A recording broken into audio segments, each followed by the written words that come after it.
Hello दोस्तों और सभी को नमस्कार। मैं संदेश और आज मैं आपको बताऊंगा कि GS1 पेपर GS1 जो है मेंस का, और उसके लिए हमारे सोर्सेज क्या होने चाहिए। मैंने जो तैयारी के दौरान सोर्सेज फॉलो किए थे उसके बारे में बताऊंगा और इसके सहायता से आप पेपर 1 का जो सिलेबस है, UPSC ने जो सिलेबस दिया है उसको आप अच्छे से कवर कर सकते हैं। मैंने अपने तैयारी में ये सारे सोर्सेज फॉलो किए थे। और देखिए, जैसा कि GS1 है, GS के सारे पेपर 250 नंबर के हैं। ये तो आप जानते हैं कि सारे पेपर जो हैं GS के वो 250 नंबर के हैं। अगर GS1 की बात करें तो इसमें तीन कोर एरिया जो कवर करता है। एक हिस्ट्री है, हिस्ट्री से 75 मार्क्स इसका वेटेज है, यानी कि एवरी ईयर देखा जाता है कि 5 से 6 क्वेश्चन हिस्ट्री से आते हैं। उसी तरह ज्योग्राफी का वेटेज 100 नंबर का है और इससे एटलीस्ट 8 क्वेश्चन तो आते हैं। 8 क्वेश्चन ज्योग्राफी से आते हैं। उसी तरह सोसाइटी से भी 6 क्वेश्चन आते हैं।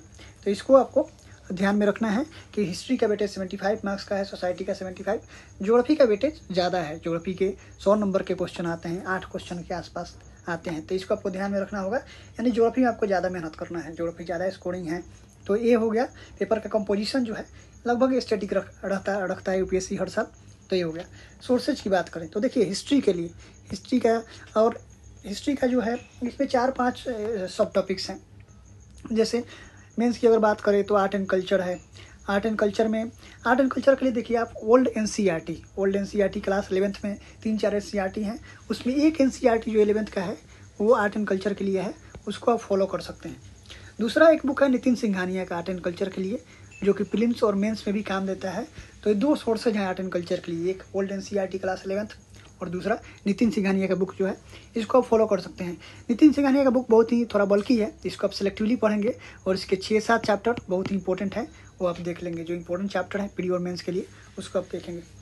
दूसरा देखिए, एंशिएंट और मेडिएवल जो है ये मेंस का सिलेबस नहीं है। एक्चुअली मेंस में लिखा नहीं है एंशिएंट मेडिएवल, लेकिन UPSC एटलीस्ट एक क्वेश्चन पूछ रहा है एंशिएंट मेडिएवल से। मेन में एक क्वेश्चन 10 नंबर या 15 नंबर का पूछ रहा है। 2023 के पेपर में भी एक क्वेश्चन था, तो आपको पढ़ना ही पड़ेगा एंशिएंट मेडिएवल। तो इसके लिए आप फिर से ओल्ड NCERT पढ़ सकते हैं, 6 और 7th क्लास का ओल्ड NCERT पढ़ सकते हैं। इसके अलावा न्यू NCERT जो है 12th में 3 NCERT हैं, थीम्स 1, थीम्स 2 और 3 हैं। तो आप एंशिएंट मेडिएवल के लिए ओल्ड NCERT 6 और 7th और न्यू NCERT जो है 12th क्लास का, उसमें केवल 2 पढ़ना है, पार्ट 1 और पार्ट 2, थीम्स 1 और थीम्स 2, ये आप पढ़ सकते हैं। यहाँ से आपका एंशिएंट और मेडिएवल कवर हो जाएगा। अगर हम मॉडर्न इंडिया की बात करें तो इसमें 2 बुक हैं। एक बिपिन चंद्रा का आता है, स्पेक्ट्रम है। मैं सजेस्ट करूंगा आप स्पेक्ट्रम को फॉलो करें। स्पेक्ट्रम जो है PT और मेंस के लिए एटलीस्ट मोर देन सफिशिएंट है। स्पेक्ट्रम को आप अच्छे से फॉलो करते हैं तो ये ज़रूरत से ज़्यादा है। इसमें भी आपको पूरा बुक नहीं पढ़ना है, 60-70% बुक ज़्यादा इंपॉर्टेंट है। बाकी आप छोड़ सकते हैं, जैसे पोस्ट इंडिपेंडेंस है स्पेक्ट्रम में, उसको छोड़ सकते हैं। पहला 1-2 चैप्टर है सोर्सेज ऑफ हिस्ट्री, GS वाले लोग उसको छोड़ सकते हैं। स्पेक्ट्रम सफिशिएंट है मॉडर्न इंडिया के लिए। नेक्स्ट है हमारा पोस्ट इंडिपेंडेंस। देखिए, पोस्ट इंडिपेंडेंस के लिए मेरा सजेशन होगा कि पोस्ट इंडिपेंडेंस के लिए आप क्या करें कि कोचिंग मटेरियल ले सकते हैं। किसी भी कोचिंग का मटेरियल ले सकते हैं जो आपको अच्छा लगे, जैसे विजन IAS, बाजीराम या ओनली IAS, ये लोग मटेरियल अच्छा बनाए हैं पोस्ट इंडिपेंडेंस का। तो वहाँ से आप लेकर उसको पढ़ सकते हैं। ध्यान आपको रखना है कोचिंग मटेरियल में कि आपको सिलेक्टिव होना पड़ेगा। कुछ चीज़ें ज़्यादा लिखी गई हैं तो वहाँ पे आप ध्यान रखेंगे, सिलेक्टिव होकर पढ़ेंगे। और आप चाहें तो आप अपना नोट्स भी बना सकते हैं कुछ टॉपिक का, जैसे लैंड रिफॉर्म पोस्ट इंडिपेंडेंस का एक इंपॉर्टेंट टॉपिक है, सोशल मूवमेंट है, उसी तरह रिऑर्गेनाइजेशन ऑफ स्टेट्स है और प्रिंसली स्टेट का कंसोलिडेशन। ये सब चीज़ें जो इंपॉर्टेंट है, प्रिंसली स्टेट का इंटीग्रेशन कैसे हुआ था, स्टेट रिऑर्गेनाइजेशन और लैंड रिफॉर्म, ट्राइबल कंसोलिडेशन, ये सब 3-4 टॉपिक जो है पोस्ट इंडिपेंडेंस के बहुत ही इंपॉर्टेंट है। इसको आप वहाँ से कर सकते हैं, किसी कोचिंग मटेरियल से कर सकते हैं। अब नेक्स्ट जो है वर्ल्ड हिस्ट्री में अंतिम टॉपिक जो है वर्ल्ड। देखिए, वर्ल्ड हिस्ट्री बहुत ही ब्रॉड टॉपिक है, इसमें कई सारी चीज़ें हैं और इसका जो है हमारा कॉस्ट बेनिफिट रेशियो अगर देखा जाए तो बहुत ही कम है। एक क्वेश्चन UPSC पूछता है, PT में क्वेश्चन आता नहीं, आप जानते हैं। मेंस में एक क्वेश्चन आता है कभी कभी, जैसे 2022 में एक भी क्वेश्चन नहीं था। 2022 में मेन एग्जाम में वर्ल्ड हिस्ट्री से एक भी क्वेश्चन नहीं था। 2023 का पेपर जो इस बार हमने भी दिया है तो उसमें भी कोई स्पेसिफिक क्वेश्चन वर्ल्ड हिस्ट्री से था नहीं। तो मैंने तो इसे नहीं पढ़ा था। तो आप चाहें तो, अगर आपके पास टाइम नहीं है, टाइम बहुत कम है, तो आप इसको छोड़ भी सकते हैं, क्योंकि वर्ल्ड हिस्ट्री से क्वेश्चन एक आता है, कई बार और नहीं भी आता है। लेकिन अब अगर आप पढ़ना चाहते हैं तो आप कोचिंग मटेरियल रेफर कर सकते हैं। कोचिंग मटेरियल सबसे अच्छा होगा वर्ल्ड हिस्ट्री के लिए। किसी भी कोचिंग का मटेरियल ले लें, उसको आप फॉलो करें। और देखिए हिस्ट्री में आपको एक तो बात को ध्यान रखना है, जैसे थीमेटिक स्टडी करना है, थीम्स पढ़ने हैं आपको। थीमेटिक स्टडी जैसे नेशनल मूवमेंट हो गया, पर्सनालिटी, ग्रेट पर्सनालिटीज़ हो गया, इंपॉर्टेंट पर्सनालिटीज़ हो गए, ऐसे थीमेटिक स्टडी करना है। उसी तरह अगर आर्ट एंड कल्चर की बात करें तो टेम्पल स्टाइल पर बहुत ही इंपॉर्टेंट है, गुप्ता एंड चोला पीरियड, ये सब कुछ इंपॉर्टेंट थीम्स हैं। तो थीमेटिक स्टडी आप करेंगे, इंपॉर्टेंट पर्सनालिटीज़ इवेंट्स के बारे में जानेंगे। ऐसे छोटी छोटी चीज़ों को ध्यान में रखते हुए थीमेटिक स्टडी आपको करना है, जो हिस्ट्री में आपको हेल्प करेगा। और देखिए जो भी लोग मेरे चैनल पर नए हैं वो मेरे चैनल को सब्सक्राइब और कर लें, सब्सक्राइब करें, शेयर करें। एक मोटिवेशन है, सब्सक्राइब करेंगे, शेयर जब होता है तो थोड़ा मोटिवेशन मिलता है काम करने के लिए, लोगों का हेल्प करने के लिए। तो जो नए लोग हैं वो चैनल को सब्सक्राइब कर सकते हैं। मैं आपके लिए ऐसे इंपॉर्टेंट वीडियोज़ आगे भी लाता रहूँगा। नेक्स्ट देखिए दूसरा जो सेक्शन है वो ज्योग्राफी है। ज्योग्राफी बहुत इंपॉर्टेंट है, 100 नंबर का वेटेज है इसका, 8 क्वेश्चन आते हैं कम से कम। तो ज्योग्राफी के लिए देखिए सोर्सेज क्या हो सकते हैं। पहला आप न्यू एनसीईआरटी 11th क्लास का 2 बुक हैं वो आप पढ़ें, बहुत ही इंपॉर्टेंट है। 11th क्लास का न्यू एनसीईआरटी जो है आप फर्स्ट और सेकंड बुक पढ़ सकते हैं। उसी तरह 12th क्लास का एक NCERT at least India people and economy पढ़ सकते हैं, 12th वाला एक एनसीईआरटी। तो ज्योग्राफी के लिए एनसीईआरटी 3 एनसीईआरटी बहुत इंपॉर्टेंट है। 11th क्लास का दोनों एनसीईआरटी और 12th क्लास का एक एनसीईआरटी जो है इंडिया पीपल एंड इकोनॉमी, ये बहुत इंपॉर्टेंट है।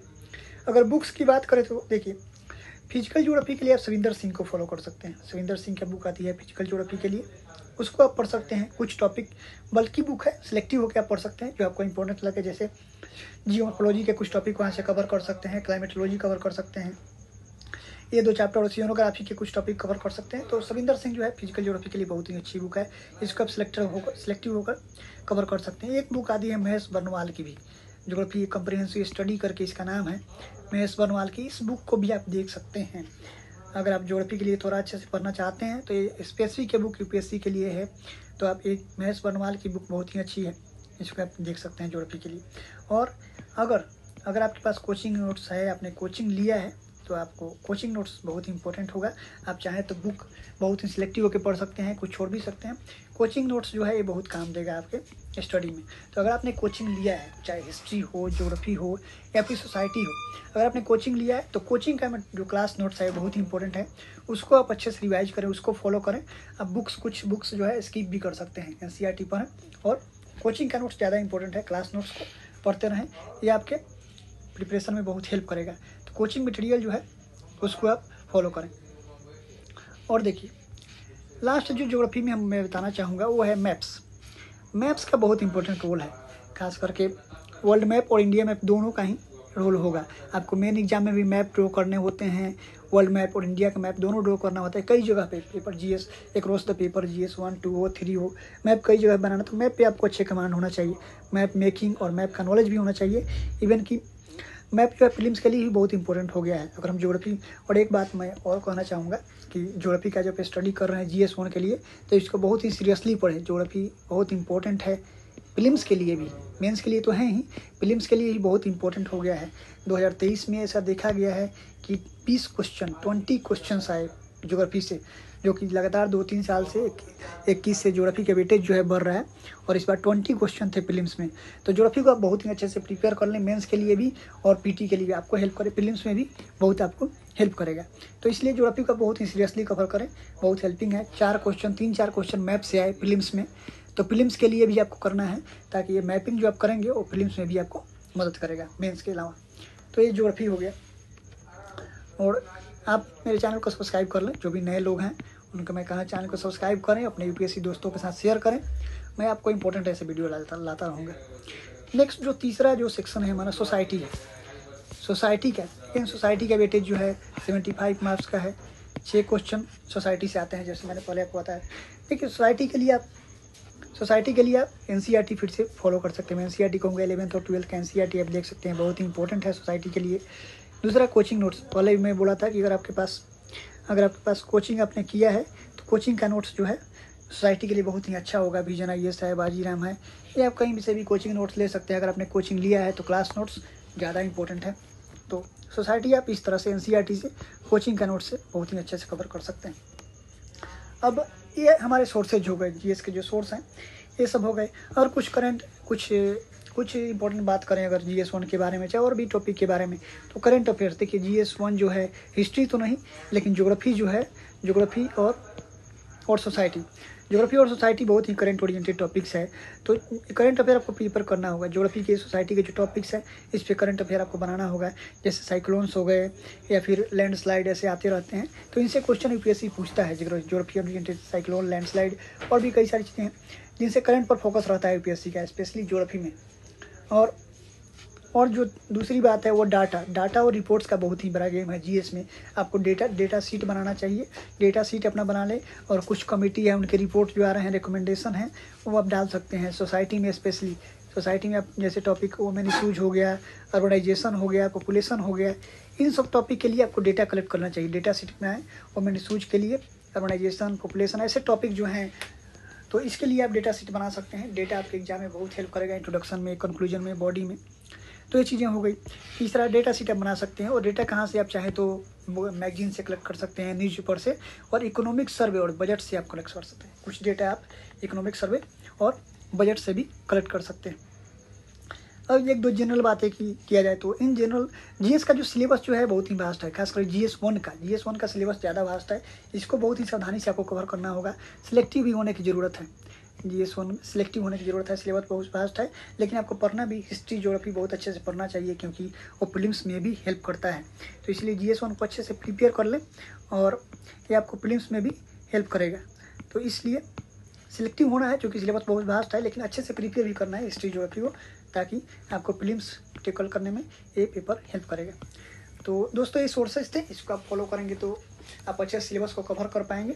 बाकी आप पढ़ते रहें, और मैं ऐसे इंपॉर्टेंट वीडियो चलाता रहूँगा। तो जो लोग नए हैं चैनल को सब्सक्राइब कर लें। सभी को नमस्कार, मिलते हैं अगले वीडियो में।